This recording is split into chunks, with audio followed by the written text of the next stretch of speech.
Hello everyone, welcome my YouTube channel voice of Nilofar. तो चलिए आज की कहानी शुरू करते हैं। अरे जल्दी से इधर आओ, देखो बाबूजी और अम्मा एक ही थाली में खाना खा रहे हैं। सुभाष हैरानी से देखते हुए बोला, अरे यार, बाबूजी कितने लाड से अम्मा के मुंह में कोर डाल रहे हैं। अम्मा तो नवेली दुल्हन की तरह शर्मा भी रही है। बेटा सुभाष और बहू मालिनी बहुत आश्चर्यचकित होकर उनका यहाँ नया अवतार देखकर चुपके चुपके मखौल भी उड़ा रहे थे।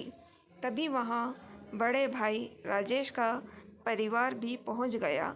बड़ी बहू नंदिनी अम्मा बाबूजी को देखकर बहुत ममराहत होकर बोली, हाय, आज मुझे अपनी स्वार्थी सोच पर बेहद शर्मिंदगी महसूस हो रही है। सभी लोग आश्चर्य से उनका चेहरा देखने लगे।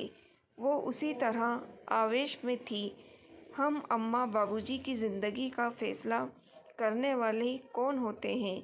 जीवन भर आप दोनों भाइयों के लिए बाबूजी बाहर नौकरी करते रहे और अम्मा बेचारी घर परिवार पर और आप लोगों की पढ़ाई के लिए यहीं बनी रही। तभी मालिनी बीच में बोल पड़ी, दीदी आप कहना क्या चाह रही हैं? उस समय की परिस्थितियों में इन लोगों ने भी जो उचित लगा वही किया।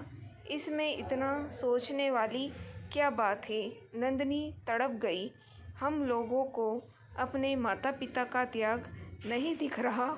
अब रिटायरमेंट के बाद दोनों को एक दूसरे का थोड़ा साथ मिला है तो हम लोग उन्हें जुदा करने के लिए कमर कस बैठे हैं। राजेश और सुभाष दोनों की नज़रें झुक गई। दोनों एक साथ बोल पड़े, उम्र के इस पड़ाव पर हमारे बाबूजी और अम्मा एक साथ ही रहेंगे। हम अपने बच्चों और घर की देखभाल के लिए इन्हें अलग कर रहे थे। तभी बाबूजी की नज़रें अपने बच्चों पर पड़ गई और वे दोनों झेप कर थाली खिसकाते हुए उठने लगे।